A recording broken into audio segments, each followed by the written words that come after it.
पिछले पार्ट में हम लोग एक फिगर को लेकर आपको साइन थीटा को sine cos sec cot tan cosec का वैल्यू हम लोग मेज़रमेंट किए थे, फाइंड आउट किए थे। अब इस फिगर के हिसाब से हम लोग साइन कॉस का सारे का वैल्यू निकालेंगे। ठीक है, तो आप यहाँ पे जैसा है कि बोर्ड पे आप देख रहे हैं कि मैंने एक राइट एंगल ट्रायंगल बनाया है और जिसमें लिखा हुआ है कि ABC एक राइट एंगल ट्रायंगल है जिसमें B हमारा 90 डिग्री है।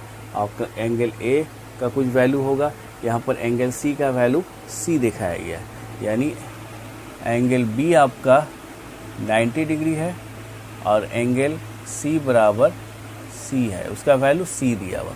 अगर यहाँ पे थीटा रहता तो आप थीटा भी दे सकते हैं, B भी दे सकते हैं, या कोई एंगल का मेज़रमेंट होता तो वो दे देते हैं, मगर यहाँ पर एंगल C का वैल्यू दिया हुआ। ठीक है, और एंगल A का वैल्यू कुछ अभी नहीं दिया हुआ। ठीक है, तो अब इस हिसाब से हम लोग, जैसा कि पिछले क्लास में आप पढ़ें कि जो ये सम्मुख भुजा होता है उसके सामने वो लंब हो जाता है और कर्ण कभी बदलता नहीं, और फिर बाद में ये जो लाइन हो जाता है ये आधार हो जाता है। तो इस हिसाब से हम लोग साइन थीटा का वैल्यू निकालेंगे। तो साइन C यहाँ पर लेंगे, क्या हम साइन C के सामने ले रहे हैं, C के वैल्यू को ले रहे हैं। तो साइन C बराबर आपका क्या हो गया, जैसा कि पिछले की क्लास में आप पढ़े कि P/H होता है, साइन C का होता है लंब बटा कर्ण। तो अब बताइए कि यहाँ पर लंब बटा कर्ण कौन हो गया, AB, और कर्ण कभी नहीं बदलेगा, जो आपको बोला AB/AC यानी P/H, ये आपको हो गया साइन C। इस तरह से निकल गया। अब कॉस का निकालना है, कॉस C बराबर आधार बटा कर्ण होता है, आधार बटा, तो आधार आपका क्या हो गया BC, BC बटा कर्ण कौन है AC यानी B/H, ये हो गया। tan का अगर निकालते हैं ये होता है लंब बटा लंब बटा आधार। तो आपका यहाँ पे लंब क्या है, लंब मतलब AB, आधार आपका क्या हो गया BC यानी P/P, ये हो गया। और लास्ट क्लास में मैंने बताया था कि साइन का उल्टा होता है कॉसेक, कॉस का होता है सेक और tan का होता है कॉट। तो साइन C यहाँ पर दिया हुआ है, तो कॉसेक C का अगर हम वैल्यू निकालना है तो कुछ नहीं करेंगे, साइन के वैल्यू को उलट देंगे। तो साइन का वैल्यू P/H है, तो यहाँ पर वो AC/AB हो जाएगा,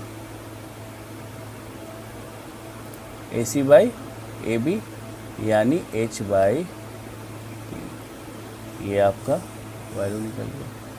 अब आपको कॉस का निकालना है, तो कॉस का उल्टा क्या होता है सेक, सेक C बराबर क्या दिखा हुआ है BC/AC, तो ये हो जाएगा AC/BC, ये जस्ट उल्टा हो जाता है H/B, ये आपका। अब tan का उल्टा निकालना कॉट, तो कॉट होता है कॉट C बराबर AC/AB है, तो क्या हो गया AB/AC यानी B/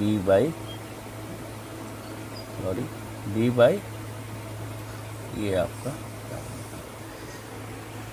आप इसमें देखिएगा कि एंगल के हिसाब से आपका फॉर्मूला यहाँ पर थोड़ा P और B और H का जो लोकेशन, जनरली P और B का ही लोकेशन बदलता है, जगह बदलता है, H अपने जगह पर फिक्स रहता है। तो दो एंगल को मेज़रमेंट बहुत है। अगर इसी फॉर्मूले को A के हिसाब से हम लेंगे तो आप पिछले क्लास में आप देखे थे कि A के हिसाब से कौन सा फॉर्मूला हुआ, साइन A क्या वैल्यू हो जाएगा, साइन C का क्या वैल्यू होगा। इस तरह से बहुत सारे क्वेश्चन आते हैं, तो नेक्स्ट क्लास में हम लोग इस क्वेश्चन को हिसाब से चलेंगे। ठीक है, और थर्ड पॉइंट यहाँ पर था कि sine theta not equal to sine into theta. तो जैसे अगर आप साइन थीटा लिखते हैं तो ये साइन थीटा ये फिक्स चीज़ है, ऐसा नहीं कि ये दोनों मल्टीप्लिकेशन है। इसको आप इस तरह से नहीं लिख सकते हैं, साइन इंटू थीटा के हिसाब से नहीं लिखते। अगर साइन A अगर दिया हुआ है तो साइन इंटू ए नहीं होगा, ठीक है। ये दोनों ये गलत हो जाएगा, ये आपका नॉट इक्वल टू है, ये आपका फिक्स वैल्यू है। Sine theta sine A cos A, theta का एक एंगल दिया हुआ रहता है, साइन 30 डिग्री साइन 45 डिग्री, यानी कुछ भी हो सकता है। कॉस के साथ भी उसी तरह है, टैन के साथ भी है, सेक के साथ भी है, और कॉसेक के साथ भी, और कॉट के साथ भी। Okay, thank you.